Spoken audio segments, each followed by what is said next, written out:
दोस्तों, कहते हैं ना, भाग्य का लिखा कभी कोई मिटा नहीं सकता। ईश्वर ने जो हमारे भाग्य में लिख दिया है वह तो होकर ही रहता है। भले हम उसको जितना भी मिटाने की कोशिश करें, होगा वही जो ईश्वर ने लिख दिया है। आज की हमारी कहानी इसी पे आधारित है। किसी गांव में एक किसान अपनी पत्नी के साथ रहा करता था। वैसे तो उसे किसी चीज का दुख नहीं था। भगवान ने उसे इतना तो दे दिया था कि भूखे पेट नहीं सोना पड़ता था। बस एक ही बात का दुख था कि उनके कोई संतान नहीं थी। उसकी पत्नी न जाने कितने मंदिरों की चौखट पर अपना माथा टेक चुकी थी, लेकिन अभी तक भगवान ने उसकी नहीं सुनी थी। ऐसे ही समय बीत रहा था। अचानक से किसान की पत्नी गर्भवती हो गई और समय आने पर एक बहुत ही सुंदर पुत्र रत्न की प्राप्ति हुई। किसान और उसकी पत्नी बहुत खुश थे। उनकी खुशी का ठिकाना ही नहीं था, क्योंकि इतने दिनों बाद उन्हें एक पुत्र प्राप्त हुआ था। वह पुत्र भी ऐसा एकदम मनमोहक, जो उसे देखता तो देखता ही रह जाता। उसके चेहरे से नजर ही नहीं हटती थी। यह बात धीरे धीरे पूरे गांव में फैल गई कि किसान और उसकी पत्नी का जो बेटा हुआ है वो बहुत ही तेजस्वी है। उसके माथे पर ऐसा तेज है कि जो उसे देखे तो देखता ही रह जाए। धीरे धीरे यह बात उस राज्य के राजा तक पहुंच गई। वह भी किसान के बेटे के बारे में सुना, जो बहुत ही तेजस्वी था। उसी समय राज्य के ज्योतिष राजा के पास मिलने आए, तो राजा को इस तरह विचारों में डूबा हुआ देखकर बोले, राजन, क्या बात है, आप चिंता में मग्न हैं। तो राजा बोले, ऐसी कोई बात नहीं है, लेकिन मैंने सुना है हमारे गांव के एक किसान को पुत्र हुआ है जो बहुत ही तेजस्वी है। जो उसे देखता है तो देखता ही रह जाता है। ज्योतिष ने कहा, हाँ महाराज, मैंने भी यही सुना है, लेकिन आप इतनी चिंता में क्यों हैं?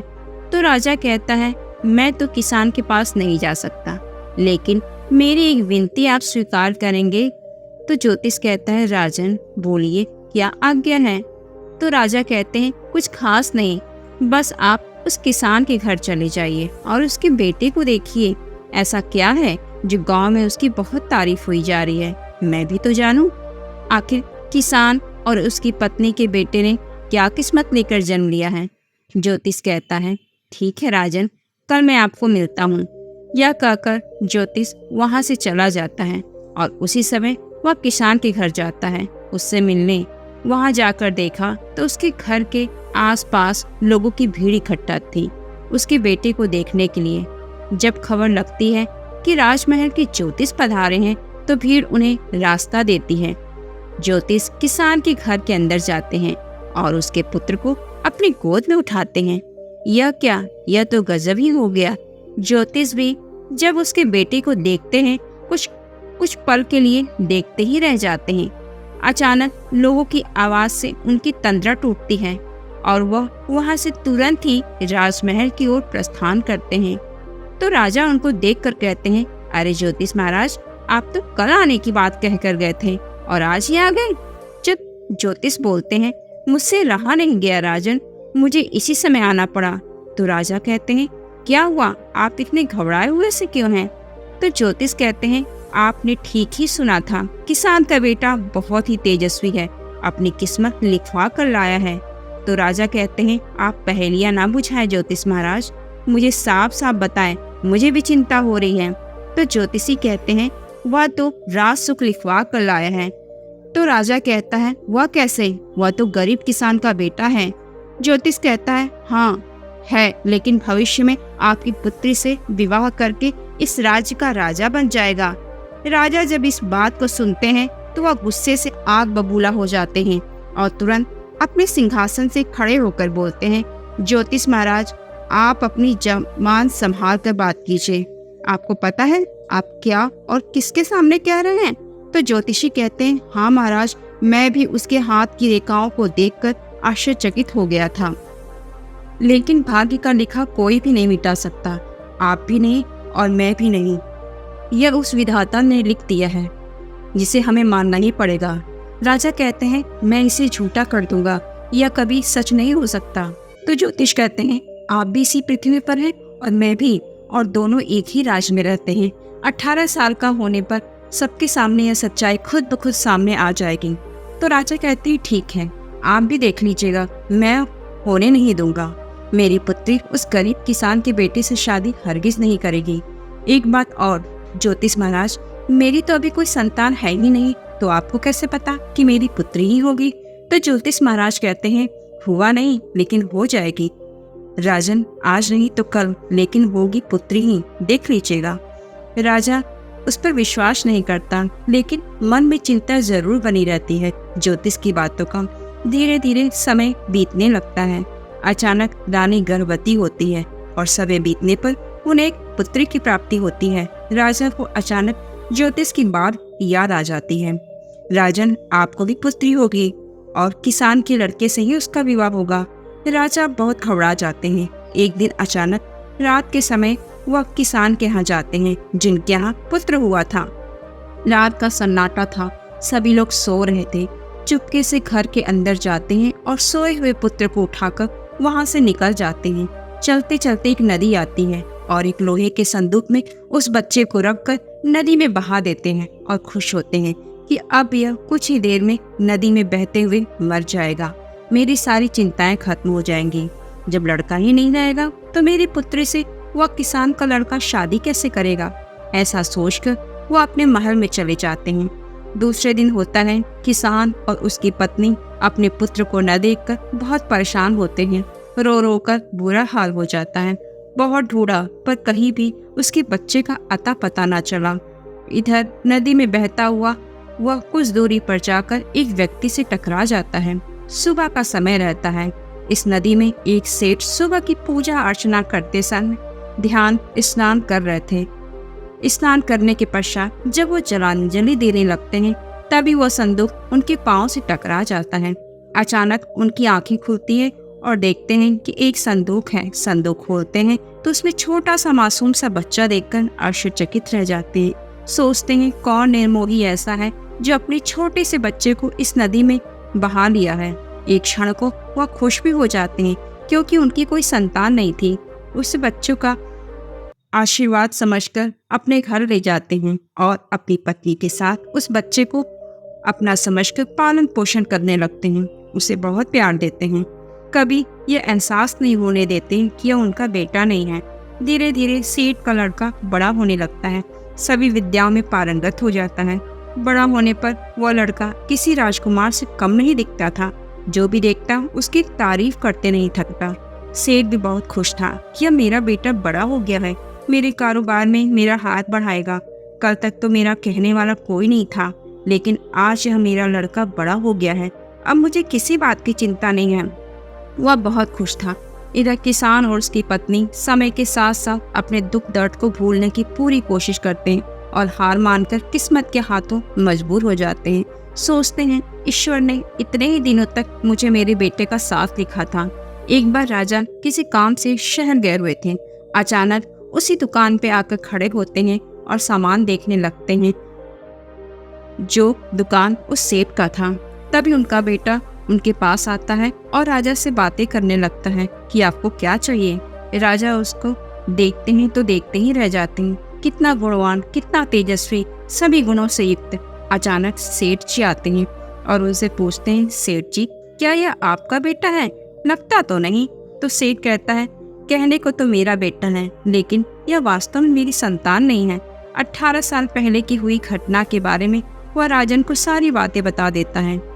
राजा के तो होश ही उड़ जाते हैं कि मैं जिसे 18 साल पहले मौत के घाट उतार दिया था वो आज सुंदर युवक बनकर मेरे सामने खड़ा है। ज्योतिष की सारी बातें धीरे धीरे याद आने लगती हैं। वह दुखी मन से अपने घर को चला जाता है और रात भर इसी उधेड़बुन में पड़ा रहता है। सुबह उठता है, फिर उसी सेठ के यहाँ चल देता हूँ। तो सेठ कहते हैं, राजन क्या बात है, आप कल भी हमारी दुकान से चिंता में ही यहाँ से गए थे और उसी चिंता में यहाँ पर आए हैं। तो राजन कहता है, मुझे 1-2 दिन के लिए इसी शहर में काम है, क्या मैं आपके घर पे रह सकता हूँ अगर आपको कोई दिक्कत ना हो तो? सेठ कहता है, अरे महाराज यह तो मेरे लिए सौभाग्य की बात होगी कि नगर का राजा मेरे यहाँ पर रुका हुआ है। आपके रुकने की मैं सारी व्यवस्था कर देता हूँ, आपको किसी भी चीज की कोई दिक्कत नहीं होगी। राजा खुश हो जाता है। रात होने पर वह सेठ के बेटे को कहता है, मैं तुम्हें एक काम देना चाहता हूँ, क्या तुम मेरा काम पूरा करोगे? तो लड़का कहता है, हुक्म दीजिए महाराज। मेरे लायक होगा तो मैं जरूर करूँगा। तो राजा उसको एक पत्र देता है। यह मेरे राज्य में पहुंचा दो, मेरी पत्नी को दे देना, कहना बहुत जरूरी है, अगर नहीं दोगे तो बहुत अनर्थ हो जाएगा। कहना यह मेरा आदेश है, जैसा मैंने इसमें लिखा है तुम्हें वैसा ही करना होगा। वह लड़का कहता है कि आपका यह संदेश मैं महारानी तक जरूर पहुंचा दूंगा, आप निश्चिंत रहिए। ऐसा कहकर वह वहां से निकल जाता है। राजमहल पहुंचने से पहले ही रात हो जाती है। अब सेठ की लड़की ने सोचा क्यों ना इसी गांव में रात बिताई जाए। इत्तेफाक देखिए वह उसी घर में जाता है जिस घर का वह बेटा होता है। वहां जाकर कहता है, माता जी क्या आज रात में यहाँ रुक सकता हूँ? मैं कल सुबह ही चला जाऊंगा, मुझे राजमहल में जाना है, लेकिन रात होने के कारण मैं अब नहीं जा सकता।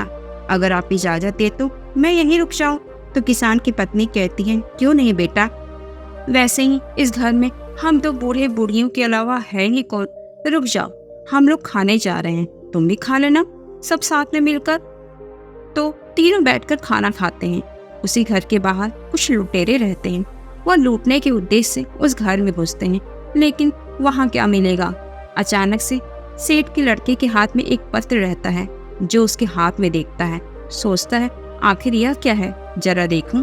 जब पत्र खोलकर देखता है तो उसमें लिखा रहता है कि रानी इस लड़के को मैंने भेजा है, पत्र पढ़ते ही तुरंत इसको मौत की घाट उतार देना, यह मेरा आदेश है। इस पत्र को पढ़कर लुटेरे बहुत ही आश्चर्यचकित हो गए। आखिर राजा ऐसा क्यों चाहता है, यह लड़का तो बड़ा मासूम सा लग रहा है। उन्होंने एक उपाय सोचा और उस पत्र के बदले दूसरा पत्र लिख दिया और उसके हाथ में वैसे ही रखकर वहां से चले गए। सुबह होता है, वह लड़का वहां से निकलकर राजमहल की ओर जाता है। वहां पहुंचने के बाद वह सेवकों से कहता है, मुझे महारानी ने भेजा है। महारानी की कक्ष में जाता है और वह पत्र उन्हें देता है। रानी वह पत्र पढ़ती है और तुरंत ही अपने बेटे की शादी उस लड़के से करवा देती है। लेकिन एक बात उसके मन में आती है, राजा तो है नहीं, लेकिन उनकी आज्ञा का तो पालन करना ही है। आखिर ऐसा क्या लिखा था उस पत्र में कि रानी घबरा गई। रानी जब यह लड़का वहां जाए तो हमारी बेटी का विवाह उसके साथ कर देना, और हाँ, मेरे आने का इंतजार बिल्कुल मत करना, वरना बहुत देर हो जाएगी। अब बहुत समय बीता जाता है, लेकिन सेठ अपनी लड़की को वापस न पाकर परेशान हो जाता है और राजा से कहता है, राजन देखिए बहुत दिन हो गए, अभी तक मेरा बेटा वापस नहीं आया, जाकर देखिए तो जरा। राजा कहता है, मैं जाता हूँ। वह तो खुश हो रहा था क्योंकि उसने उसे मारने का आदेश जो दिया था। राजा अपने राजमहल में पहुंचकर देखता है कि वह लड़का अभी तक जीवित है और राजा की तरह राज कर रहा है। वह तुरंत महारानी के पास जाकर पूछता है, यह क्या किया तुमने, मेरे आदेश का पालन नहीं किया? तो रानी ने कहा, महाराज आपने तो कहा था। यह देखिए आपका पत्र, इसी पत्र को तो पढ़कर मैंने यह काम किया है। पत्र को पढ़कर राजा की तो होश ही उड़ जाते हैं और वह सोचने पर विवश हो जाता है कि ज्योतिषी ने जो कहा था सही कहा था। भाग्य में जो लिखा है वह होकर ही रहता है। अब तो यह मेरी बेटी का पति बन चुका है। अगर मैं इसको यहाँ से भगाता हूँ या मार डालता हूँ तो मेरी बेटी ही विधवा हो जाएगी।